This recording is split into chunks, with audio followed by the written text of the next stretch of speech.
Donc pour les bords qui n'ont pas réussi à être bien sélectionnés, par écrêtage, parce que si je laissais disparaître, il y avait trop de choses qui disparaissaient au centre là sur les fruits. Donc c'est très simple. Masque de fusion ajouté sur le calque. Il n'y avait pas de sélection active au moment où j'ai créé le masque de fusion, donc il est tout blanc. Pinceau est dessiné en noir. Ah oui, c'est l'occasion de voir quelque chose. D'abord le pinceau.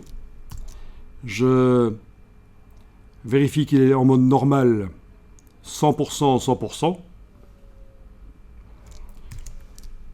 Je fais le pinceau d'une certaine forme. Regardez ça, vous allez apprendre quelque chose dont on n'a pas encore parlé. Faire des droites avec le pinceau dans Photoshop. Je me mets à l'extrémité de la droite. Vous voyez qu'on a une droite verticale là, qu'il va falloir travailler. Je me mets à l'extrémité. Clic. Et sans enfoncer la souris, je vais à l'autre extrémité. J'ai la touche Shift enfoncée. Je clique et ça fait une droite. Je vais le faire pour le côté gauche là. Clic. Shift-clic. Ah tiens, ça a débordé un peu sur la feuille, j'annule. Il faut le faire en plus petit. Clic. Shift-clic. Voilà, comme ça, vous voyez comment on fait des droites au pinceau dans Photoshop avec la touche Shift. Ça peut parfois servir. Voilà, et là, je suis censé aller nettoyer les choses qui ne doivent pas apparaître, notamment le texte qui était sur la photo.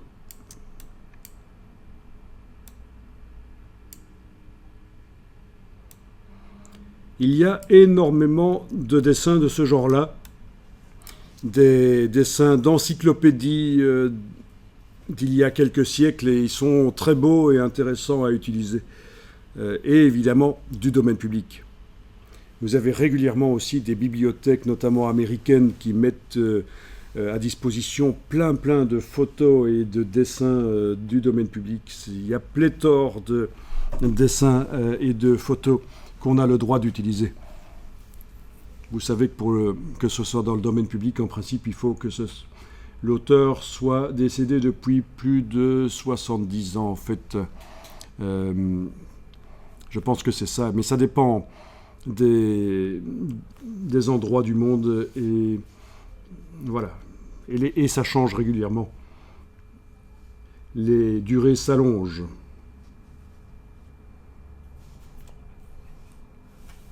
Non, je dis, il y a beaucoup de... je veux dire qu'il y a beaucoup d'images du domaine public. Voilà, il y a plein de choses sur les bibliothèques officielles, c'est un .gov, libre d'usage et de réutilisation, librairie du Congrès, bibliothèque du Congrès, voilà, etc. Mais de toute façon, quand vous faites une recherche public domaine dans un moteur de recherche, vous les trouvez, ces images-là.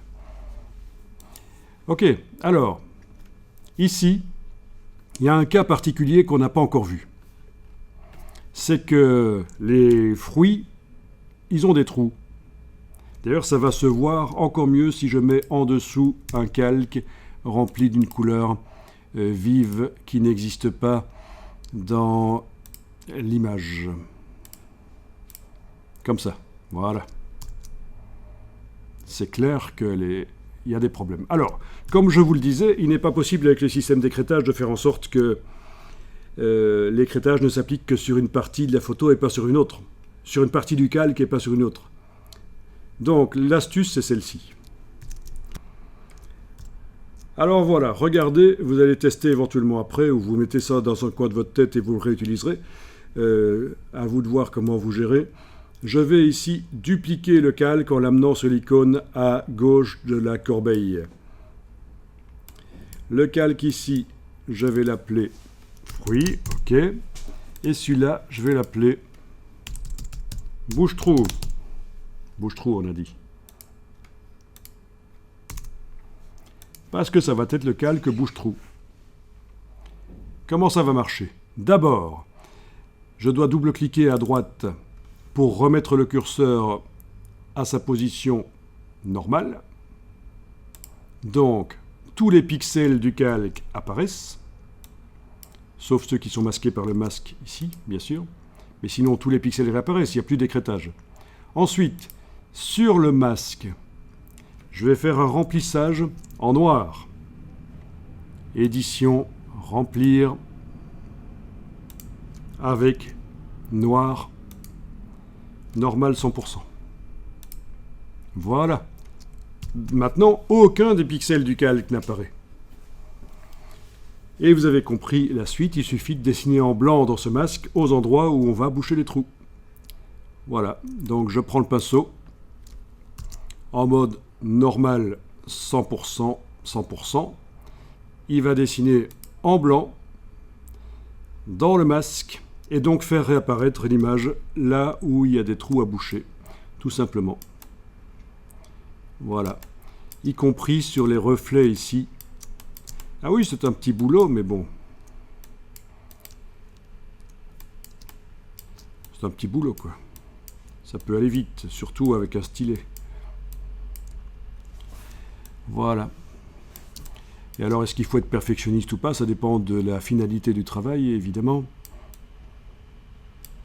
Alors, j'ai peut-être intérêt à y aller avec un pinceau qui a à peu près la même taille que les fruits. Soyons stratégiques.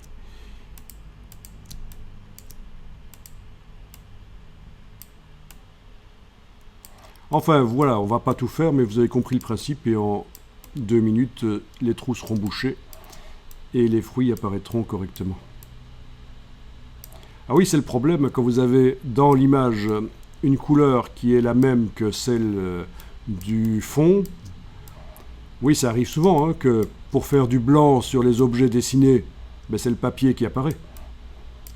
Donc voilà, on a ce genre de problème. Une partie des objets disparaissent.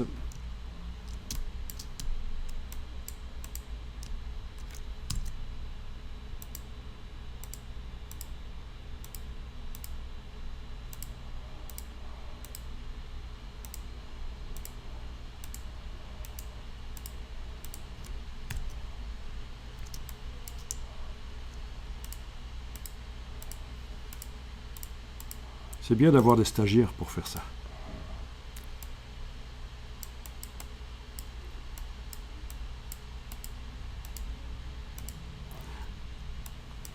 Voilà. En gros, peut-être que sur les feuilles, il y a aussi des nervures, etc. Mais bon, voilà. Enfin, quoi qu'il en soit, quand ce sera amené sur un fond, ce sera quand même assez bien nickel.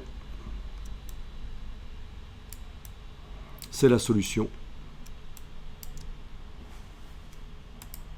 Et franchement, je vous parlais des aquarelles tout à l'heure parce que, voilà, quand j'ai dû travailler sur la mise en page de livres d'aquarelles,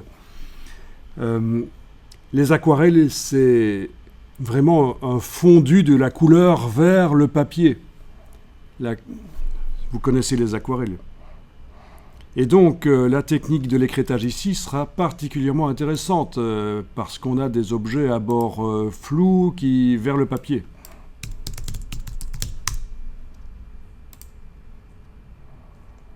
Voilà. Oui, c'est vraiment un fondu de la couleur vers le papier. Tiens, ça vient de iStock, c'est une image d'une banque d'images. Donc très difficile, soit on fait le choix de reproduire dans le livre, on fait le choix de reproduire le papier, soit on veut vraiment que l'aquarelle soit sur un fond blanc et entouré de blanc, voilà, vraiment c'est le blanc du livre à ce moment-là, du papier sur lequel on imprime qui doit apparaître. Et donc cette technique-ci sera très intéressante. Oui. On a du fondu parfois vers... moins ici, mais vous connaissez les techniques d'aquarelle, c'est quand on met de l'eau pour faire voilà, ce genre de choses.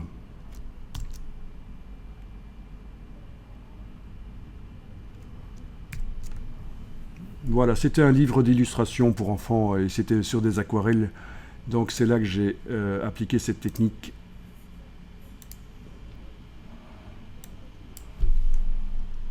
Pour des marqueurs layout, c'est la même chose. Vous connaissez les marqueurs layout? Peut-être pas.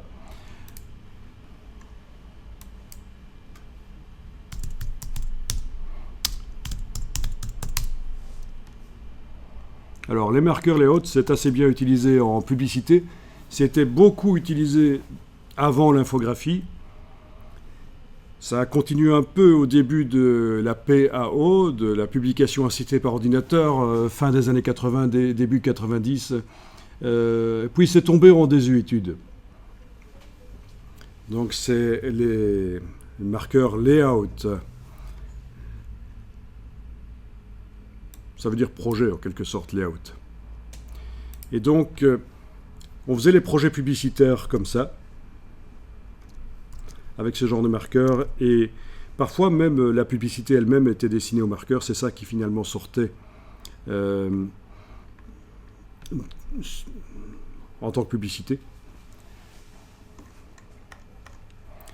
Et donc c'est le même principe, hein. C'est parfois beaucoup de choses assez fines.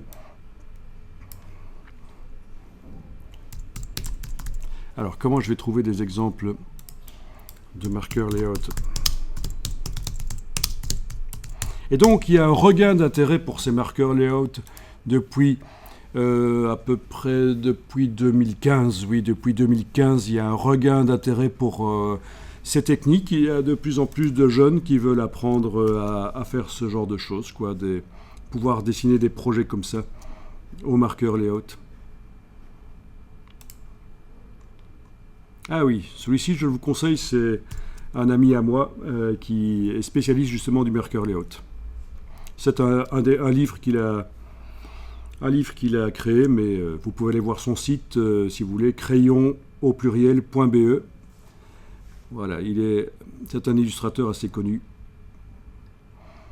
Voilà, le marqueur layout.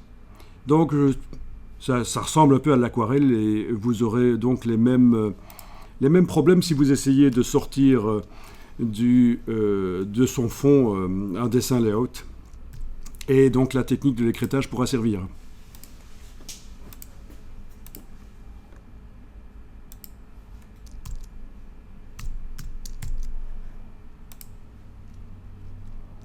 Ok.